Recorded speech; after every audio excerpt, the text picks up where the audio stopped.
Good morning, good morning, good morning, everybody. This is Jeremiah's J-Man Monero. J-Man Speaks, coming to you live on the YouTube today for A-Team Fridays. That's Ask the Experts Anything Meaningful.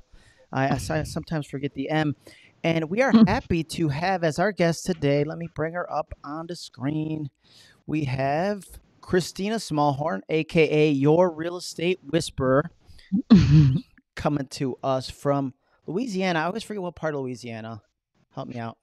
And it's Baton Rouge and New Orleans.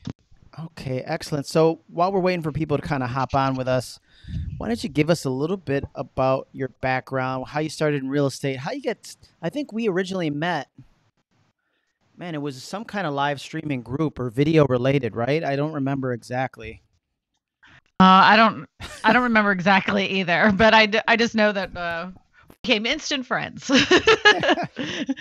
We kind of sing at the same well, at the time though, people were using social media. Right. And like you and me and a few others we were just starting up. So it was kind of like we found our own little like, hi, yeah, I use it too, you know. I do really well with it too. So I've been in real estate for about 13 years.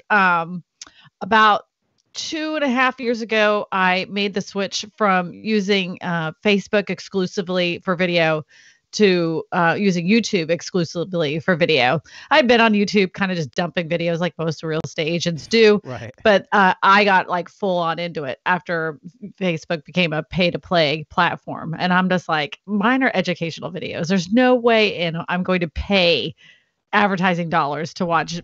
I'm like, there has to be a better way.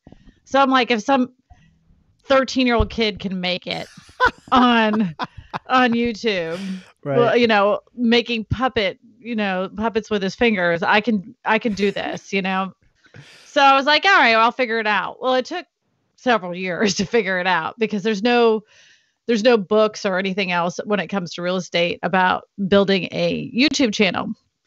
There have since been people that have come out with their own versions of how to do it. I want to caution every real estate agent and listen to me very carefully. There are lots of people in the real estate YouTube guru space that have no idea what they're talking about. They are selling you a pipe dream. And if you like really investigate the person that is selling you something, like don't look at just their subscriber numbers, look at their view counts. If they don't have videos in the hundreds of thousands, then they're doing it wrong. And if the only one that they have is 5 years old and it has 100,000 views on YouTube, they don't know what they're doing. They don't know how YouTube works, and they're selling you a pipe dream. So do not buy their program. There's several out there. I'm like, this guy has no idea, or this person has no idea what they're talking about. Right. They don't understand it. They're selling you. They know. One of the biggest things that people have always said to me when I first started in real estate, do you know how to make it big in real estate? I was like, what's that? And he said, sell shit to realtors. I was like, well, I don't want to do that. I want to help people. So, but it's just sad to me that that space has turned into something else. And then so that I just in the last year, October of last year, I kind of finally figured out the YouTube sphere on how to really get views, and then I changed the focus of my YouTube channel. It was no longer a real estate education channel because I had exhausted those videos to death. It became more of how can I educate people about real estate without shoving real estate down their throat. And so that's how I came up with my channel now, and it's been pretty successful. I went from 3,200 subscribers to over 30,000 subscribers since October of 2019. Yeah, I know. It's like you blew up because like you were on our live broadcast last week, and I'm like, oh yeah, Kristina, she's got like a few thousand. You're like 30,000, J-Man. I'm like, get it right, mister. Like drop that nug right there. Yeah, I just dropped 30,000. That's nice. So congratulations. And I want to say one of the things that I do notice about you that really sets you apart from all the rest, I think, is consistency. Right? It's like you're oh, Kristina's got another video. Kristina's going live. Kristina. And so it's got to be hard for the person who's watching now, who's like, I just started my channel. My mom follows me, maybe some people in my office, a couple of loyal, real estate fans of mine. How do you ramp, like, just the beginning part of it? Let's start. I think that's a good place to start, because I think 30,000 may seem like an insurmountable number for some people.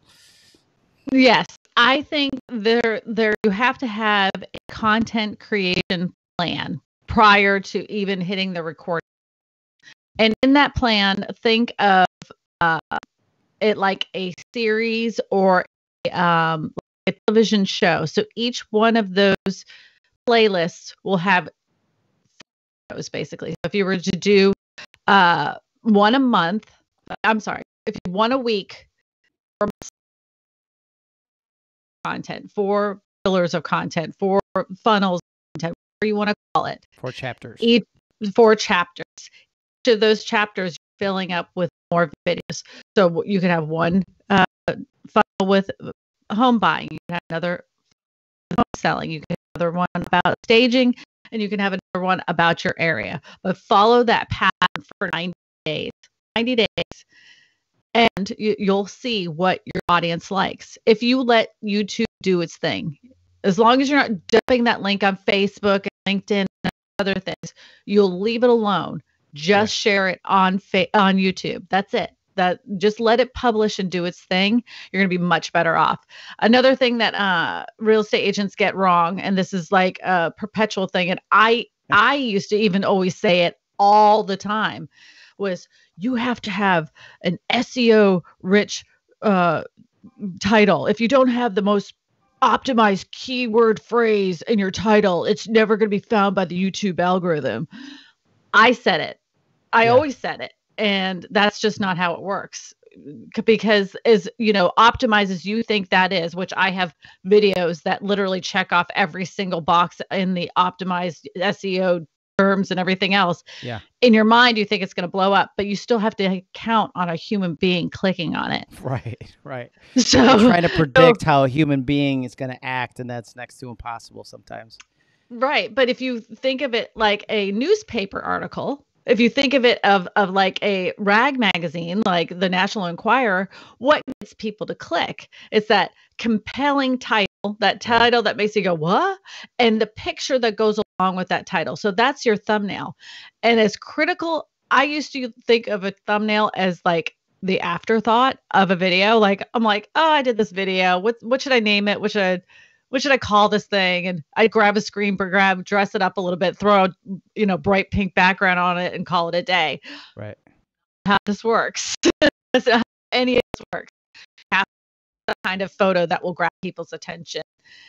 Like just like the like the NST plunge. You're just about to the pool. You're like that far away from the water. So you're like, oh my God, does he fall in the pool? That kind of thing.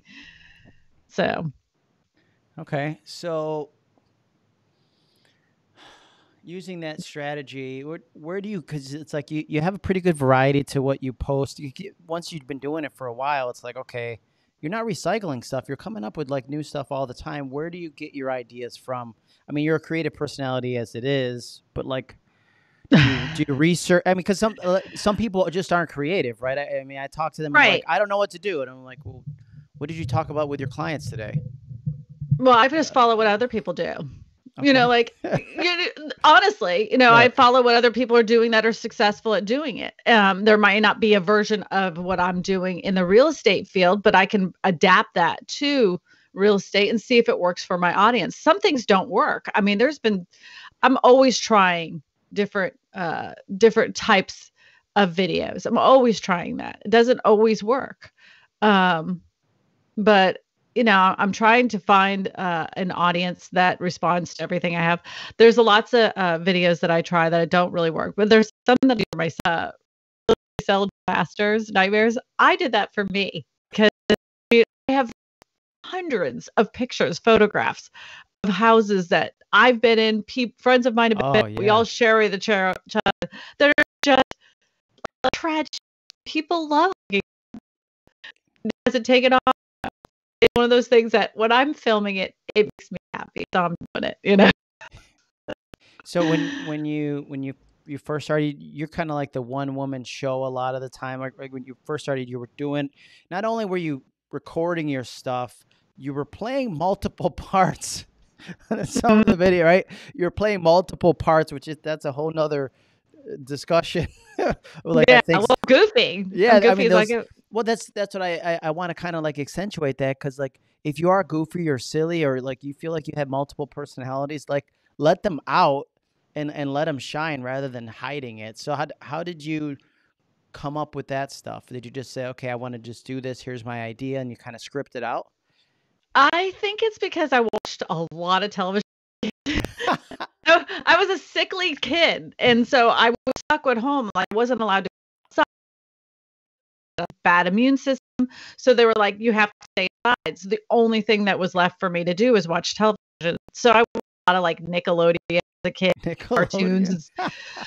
Like what Yeah. if you watch that age, it's kind of in your head. So I just, I don't know. I think that the pictures of being like as goofy is really therapeutic. So I think it really would work for you, Oh you know? yeah. And the thing is that you can't blame the actor what you want. You just when you're acting exactly what you want. You deal with unruly children. You deal with people that I have a headache. I can't make it today.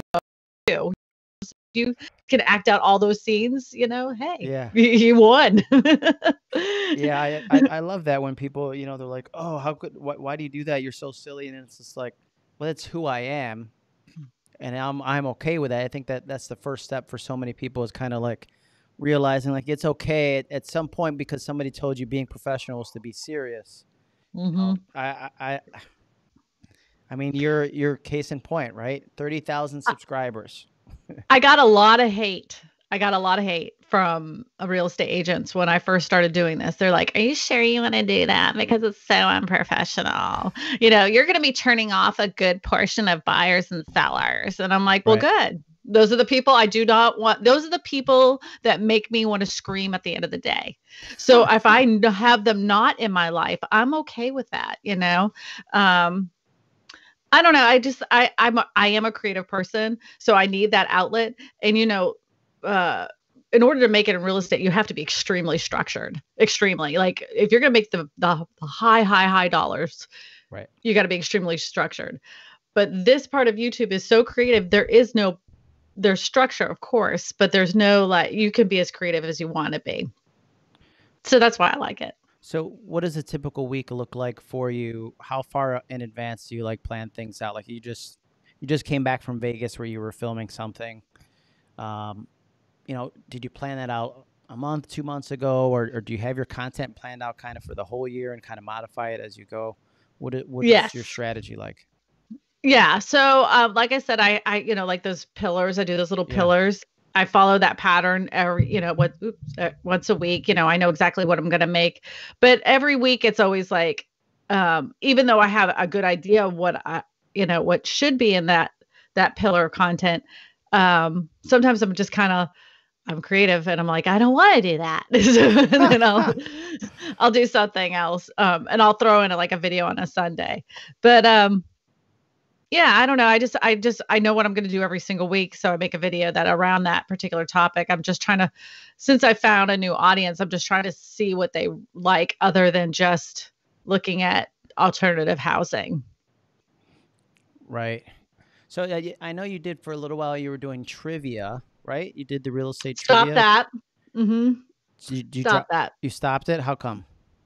Well, Just because did what enough of happened, it. well, it was over 100 episodes. Oh yeah. I just, it became only the same people always came in. Gotcha. So after like the last 20, I was like kind of like this is boring. It just wasn't fun for me anymore. And so like there's a lot of work that went into that show. I don't know if you ever saw it, but there was a lot of animations and graphics and transitions and I would make a skit at the end of the show every single week behind my green screen that had to go along with the topic of the show. I put everything into that and it just was like it was a lot. So when I took it off my plate, I was like, you know what? I might bring it back on Facebook. And then I was like, I'm not doing that again. Nah. No. Yeah. No, no, no. We Uh, my so my son and my son likes to do live streaming, and mhm. could like every kid under the age of 16, they're on YouTube all the time, and he's like, "Dad, I want to do live stream Sundays." This is during the pandemic, and he's like, "Let's do trivia," and so we tried trivia first on Facebook Live, and then we tried, and we ended up on Zoom just because the delay when you're doing trivia live Mhm. was like so it's like on Facebook, okay, what Disney character from the Jungle Book, blah blah, something like that, and then it was like then a response, and it's like, oh dude, we Mhm. can't do this, so we found out That Zoom's. happens on Facebook too. I mean, on YouTube too. And that's what I would do. I would fill in that spot with like some kind of random fact, like, Yeah. try to just fill in the dead air. Yeah, trivia's tough. Trivia's tough. And I think if you're showing people something when it comes to that kind of thing, instead of asking them something, you can ask them questions along the way. But if you're showing them something cool and then asking for their opinion, that allows you more time. That I think that would work better than me.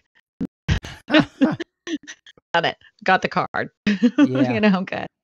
Well, this is our second week that we're doing this at this because my biggest challenge is consistency. Like I'm like, I'm gonna do some live streams, and then like when we hit pandemic, I did J-Man's Ed Talks. I did like 16 days in a row because I ain't got nothing else to do. I can't sell real estate. I can't, so I like did them all in a row, and then I'm like, okay, I need to schedule something every week. Fridays are typically good in the morning, and these ask us anything, but without people interacting, asking us stuff. I knew that we could riff forever back and forth and just talk about YouTube, but so if That's what always happens though. Like when you start a live stream, you have to count on the fact that no one's at first. It's gonna take you time to find an audience. Just like YouTube, it's time to have an audience, but you do stuff and it looks really spammy, and it's kind like you're gonna open that. You're not gonna, you're dumping your in a real estate group. People are gonna be like, shut up. Like, see this right, different. Shut up. right, Just right, grow organically. You'll have right. hardcore audience that will follow you to death. So, at first always low. But once you get moving, then you're gonna have the most loyal fans in the world. So Yeah, that's how I feel about that. well, let's talk about a little bit, because I think that can be discouraging for some people. Like I know, because I've been doing live stuff for so long, like it is just grind it out, keep on going. But I think that's so discouraging for some people in the beginning when you start anything and you're like, oh, I talked to Kristina. She said I should do that. I talked to Jeremiah. He said, I should do some videos. And then the first few are like, and they're, and then they're going, oh, I suck. I knew I sucked. I didn't like this. I shouldn't have done it anyways. Everybody hates me. Let's. Move on. My channel literally, after a video was published, between 100 to 500 views. If I got 500 views, that was fantastic. I had a few that were in the 10,000s, and I had like one or two that was in the 100,000 for 2 years. For 2 years. So I was cranking them out, 2 videos a week and a live stream. So you like, talk about discouraging, but I knew myself that this was a much better platform for me, and getting organic free leads was YouTube. Because even though that video may have only had 100 views, it brought me 2 leads, which I would rather have that than anything else. So, you gotta put it in perspective. When you're talking about, especially on YouTube, if you're talking about your local area, you're not going to get hundreds of thousands of views on a video. But if you make the right kinds of videos for your area that expands to a wider audience, you will get hundreds of thousands of views. You got to make it interesting. What is it about your area that's super interesting? Malcolm Lawson is one of those people. He lives in Maryland. So he did like the 10 most haunted places in Maryland. Oh, yeah. Or the 10 most haunted homes in Maryland. First of all, related to real estate, because it's about homes. It's about his area. And it's super interesting. And he has over 100,000 views on that video. you can do that. You should do that because that way, first of all, it expands out to a bigger audience. Secondly of all, when people click on that video, they end up finding your other videos that maybe only had 100 views, but they're like, oh, I really did want to know about what the heck a Earnest Money account was, Right. things that nobody really cares about. But they probably were like, Right. when they were looking through your library of content, they were like, oh, I did need to Oh, know that. yeah, So I think it's great. I always think it's good to have those kinds of videos anyways, because when people call you up and ask you a question, you're like, oh, hold on a second. I have a video on that. It saves you like a 30-minute conversation. You just send them the video. So, well, I like what you said about, don't focus too much on the views. Obviously, when you get to the 30,000 point, you're getting a fair amount of views. But in the beginning, if it's 5, if it's 10, if it's 50, those are 50 people that are dialed into the message. Rather than like Facebook, it's like, oh, I got 1,000 views. You got 1,000 3-second views, which means they came up in your feed and they went and they kept on going. If you actually look at the analytics to see how many interested people or how long they watch, then you'll know how interested they really are. My average view duration on YouTube is 65%. My average view duration on Facebook is like 4%. It's terrible. Right. Nobody has time on Facebook to watch a 10 to 14 minute video that I put my heart and soul into educating people on, editing them to death. Right. On YouTube, people sit there and not only watch that one, they'll watch, if it's entertaining enough, they'll watch the next one and then one after that and the one after that and the one after that.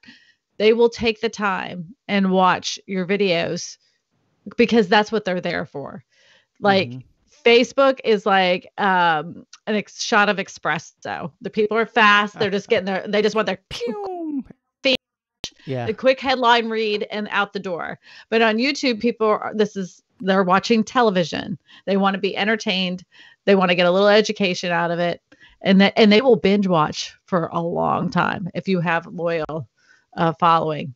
I mean, I get phone calls. They're like, I've watched every single one of your videos. I'm like, that must have taken days. And they always laugh. They're like, yeah, it did. Yeah, sure did. I got a call to be a guest on a show, and she was same thing. Like, I watched like all of your videos, and I'm like, you did, and you still want to hear my voice? Like, I feel like I'm sorry. I know. But it's we do have fans out there. That's awesome. So what can we talk about as far as like equipment? Like we have fancy equipment now, but in the beginning, I'm going to tell you the gone honest truth, and people still to this day do not believe me. I use this 50% of the time. Every B-roll shot you see of me just like talking and stuff, and you see those smooth, buttery shots and everything, I'm using my cell phone. Right. Like there is not these devices now, even 5 years ago, were still good as any camera. But the newest iPhones and the newest Androids, there is no excuse anymore. The barrier to entry is so low. Anybody can do it. Anybody can do it. Yes. How about this? It's this device. Get yourself a good lavalier mic that hooks up at the bottom here. So you have, because people will forgive crappy, grainy pictures, but they will not forgive audio. 100%. So give yourself a good lavalier mic here. Turn that sucker around, put it on a tripod, and call it a day. If you got something to say, say it. That's what I'm saying. Like you got to figure out what your message is. You got to figure out if people really care about that message, and you have to figure out a way to deliver it in a way that people want to watch you. If you're just sitting behind a desk, and yes, it does work for some people, but you have to understand either A, they've been on the platform forever, or B, they have a super engaging, entertaining a show put together. So if you can sit behind your desk and make that work, then do it. If you can do it in front of a green screen, do it. Whatever your shtick is, make sure you do it and do it the best of your ability. If you have none of those things, go outside, sit on your back porch, grab yourself a drink, and just have a conversation with people. Any way you can connect with them through video where it feels very personable and engaging, you will win. Boom. Wait, let's give you a round of applause here. We got round of applause. Never use it. How you like that? There it is. There it is. Damn. Even I surprise myself sometimes. I was like, damn, that was good. That was good. It's a great little clip we can use again. A little sound bite like that. Sound bite. Yes, All right, well, what else do you want to talk about? I do want to go back to the fake guru thing because let's do that. I like. I'm on a mission. Yeah, I'm on a mission. So I get an ad that comes through, and it states that these two gentlemen are selling SEO packages, titles, descriptions, and tags for your YouTube videos to make them, a perfect SEO for YouTube. Okay, I'm being 100% honest here. There is no magic keywords that is going to make your video blow up. If your video is garbage, no one's going to watch it, no matter how good your title is and no matter how like your tags are. Not only that, there is no secret sauce of magical keywords that's going to make your video blow up. That's just not how it works. It worked like that in 2012, 13, 14, 15, 16, 17. Worked then. No longer. Your most important, biggest pieces of metadata, which this comes from YouTube itself, is your thumbnail and your title. Make sure that thumbnail matches the title, and then your description follows that along. They literally have said the bottom of the barrel, the last thing they even consider is the tags that you put in there. And people spend, myself included, hours looking for the magical keywords that was going to make a video blow up. Oh, I made these ridiculously SEO, perfectly rich blog articles all the way through. I mean, like spent a good day, like researching, creating these posts. And I would crack at that 500 mark and I was like, yeah, that was great. That's not great. So now I don't focus on that. I focus on making a really cool video. I make a really cool thumbnail, make a really cool title, and I get quadruple the amount of views I ever got before. It works a lot better. So let's talk a little bit more about the, I want to come to thumbnails next, but in talking about the gurus, because I just, in my LinkedIn, I got a message just the other day, like, Jeremias, we get subscribers, real organic subscribers for people on YouTube. Pay us this money. We'll get you subscribers, blah, blah, blah, blah, blah. Right. Same thing, right? I mean, they're just getting, I like to almost think of them like straw buyers or imaginary subscribers. You know who it is. You know the people that you follow on Instagram who have 16,000, 20,000 subscribers or followers, and then they do a post and there's like zero engagement. Like nobody's commenting, nobody like and right. And if you think that you're fooling anybody, you're sorely mistaken. And I've seen it on, like, people do this to me all the time. They're like, oh, I just had a video like really do good on YouTube, so I have all these subscribers. You should really go check out my channel. And instantaneously, it's like I don't even have to go any further than the front page to go, you bought the views. You bought, like, I already know. And I'm like, okay, let me see the video. And then I look at the video and there's literally there's 30,000 views, not one of these, not one. And there's like 2 comments and they're from other real estate agents. Right. You know what they call that? Red flag. Lies. I already know. Don't fool me. You either A, bought an ad, or B, you bought a bot company. What I do want to warn people about is that if you are buying followers or views or likes or an engagement, if YouTube finds out about it, no matter how tiny you think your channel is, and YouTube will never find out about it, they will find out about it. And what happens, let's just say 10 years down the road, when your channel is doing fantastic and they're like, hey, remember this video that has 30,000 views and no engagement? Where did that come from? And then you have to answer for that. They can take your channel away for any reason at any time. They do not need anything from you. They can take it from you.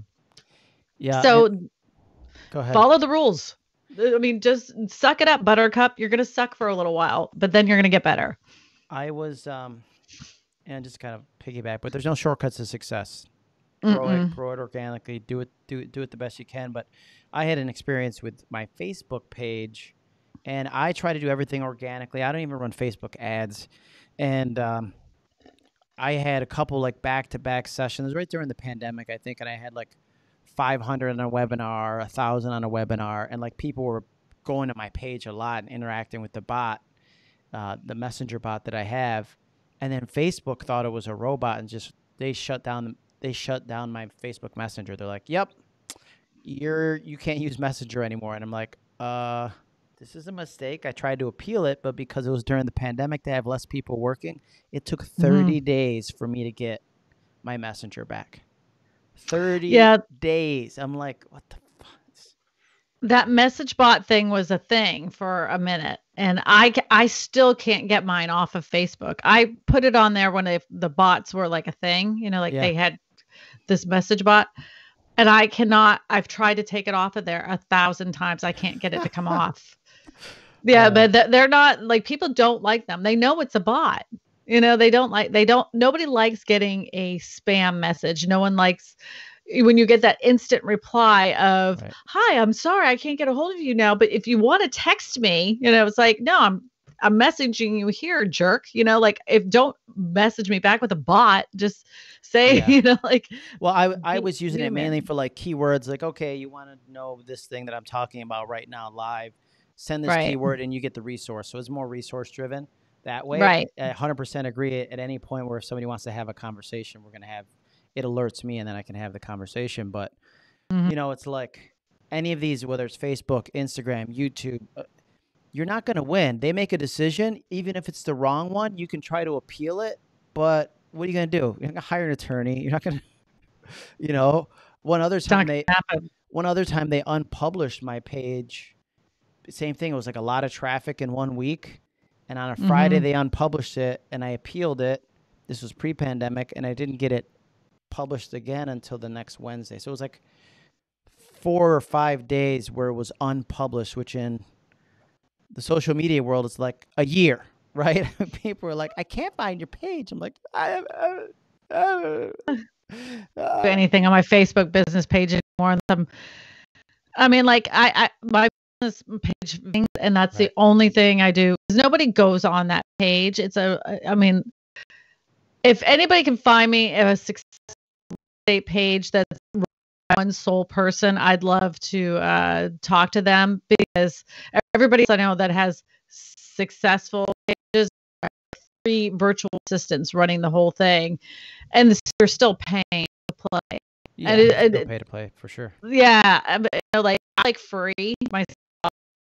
I'd rather invest the time, make a quality video, and get free leads, exposure through YouTube. TikTok is another one.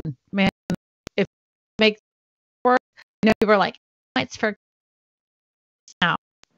In a couple of years, to be going, "Oh, I should have gone to TikTok." It was so low, right? And the coolest thing about TikTok is that the more polished your video is, the more people are like, "Oh, they don't even want to watch it." Right. The more raw and unpolished and goofy and stupid and just like your hair is messed up and you're more genuine person, the more likely people are going to click on it. That barrier to entry is the lowest you could possibly go. But it's so engaging. People love it. I've been sucked into the TikTok wormhole for. I love it. It is. It's really interesting. It's quite addicting. Once they figure out your pattern. Well, I can honestly, every time I turn on TikTok, I don't go on it very often because I do get sucked into it, but I can click on it and I guarantee it's going to be, it's going to be something about a dog, because I watch everything about dogs. I guarantee it's going to have something to do with dogs or some kind of animal, but they know who I am. Yep. It's an animal. I can't help it. So let's get back to the thumbnails. Because you make great thumbnails. You said it's an important part of it. Do you have a program that you use?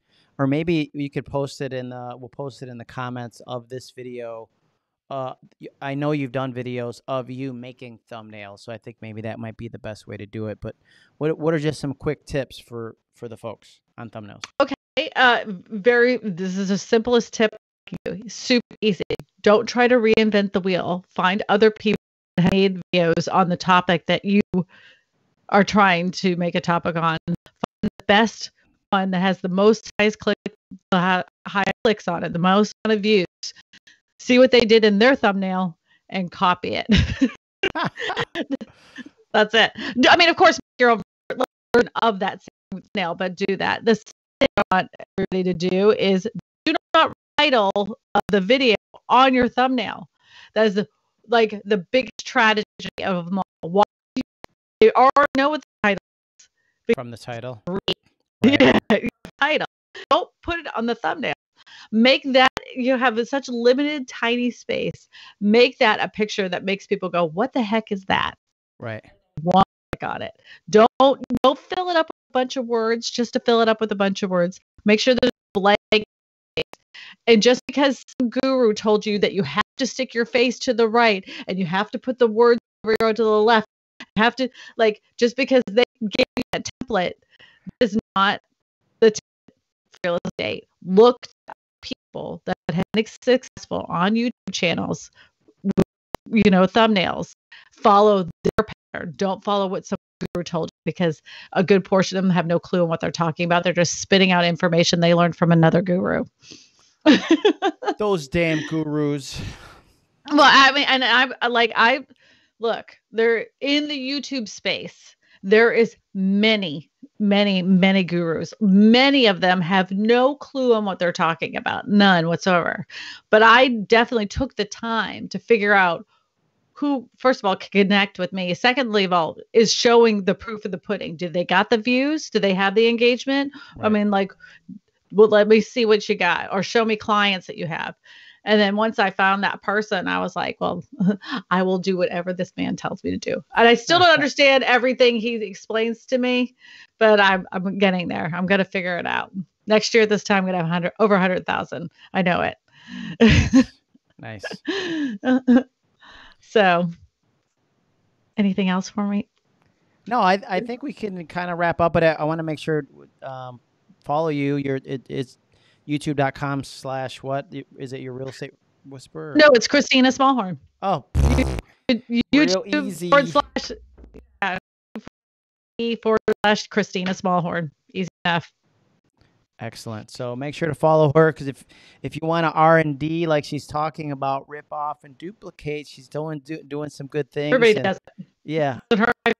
Yeah, and I've had friends of mine call me up and they're like, "Hey, about that tiny home video you did, do you mind if I do one?" I'm like, go for it. Yeah, that was a good. I remember, like, I can see the thumbnail. Like, didn't you have like a little tiny home, like, in your hand or something? No? Nope. Like it was another video. Okay. But it was from Amazon. So it was an Amazon picture that I've dressed up with the Amazon like logo with the reaping that has 1.2 million. 1.2 million views. 1.2 million. 2 million. In case you didn't hear that. 2 million. Jesus, holy cow. All right, we're going to post that's that in the insanity, though. For a real estate channel, I mean, anybody that's surfed for 5 minutes, there's very few that are in the 30, 40, 50,000 subscriber range, and very few that have any videos that are over 1 million, unless you're Graham Stephan or Meet Ken, who are best friends. So, I mean, like, just to have that, is very rare. So, I mean, there's only us. I know exactly who you are, but that's and a lot of them too are selling stuff to real estate agents. Almost don't count, right? Because my channel is solely focused on itself. Other estate. That's not my market. So, like, you had to really see, is there who's crushing it on YouTube, only focused on the customer. You're going to find very few. Well, and I think that's a good point, because I think agents so often are just looking for something to throw money at that they can shortcut. And so people see that and they go, "Oh, okay, here. I have a thumbnail maker for you for $99 if you act today." And oh, I bought this thumbnail creator. It's great. I'm gonna be the best. And it's just like, oh my gosh. And they get my Fiverr, but they'll I hired on Fiverr, and I'm like, and he knows what your background, the beautiful bright picture, because he told you that's what you're supposed to be doing. But that's one best image with screen flick on, when you're just sitting there like, or going, what about that makes people want to click? What image? All your bug, like, really so twisted. Someone told me, face branding logo. You know what? People in real estate channels, guess what? At real estate, they don't care on because you're talking about a house. Just leave the house. Take your face off. Nobody cares about it. It's a hard pill to swallow. I think it, like, look at my top videos. Views, some of them millions. So it's okay. Take your face off.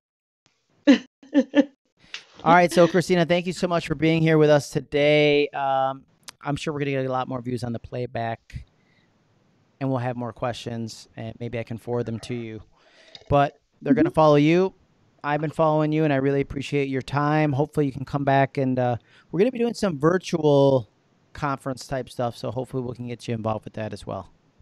Good. And I will gladly do that. I also want to mention to any real estate agent that has made it this far, I have a YouTube group on Facebook called Real Estate YouTube Masterminds, and me and Malcolm Lawson do that together. We just do live streams every week. We review channels. We give you helpful tips. Both of us have been very successful on YouTube, and we love to give back and help. Awesome. So we're going to post both yours. Maybe we'll put Malcolm's YouTube channel in there as well as the Facebook group, so that they can, because we do this to help agents be better, do better in real estate, and spend more time with your family if that's what you want. Yeah, and you know what? Malcolm and I are in competing brokerages too. So, talk about weird in real estate. Right. We get along and we collaborate and have fun together. Oh so my weird. God. Yeah. Imagine that. So crazy. All right. Thank you, Jeremiah. I appreciate you having me on. All right, folks. Thanks for tuning in. A-Team Friday. This was our second episode. Next week, I don't know who we're going to have on or what we're going to be talking about, but I'll let you know real soon. This is Jeremiah's J-Man Monero. J-Man Speaks. Make it a great day.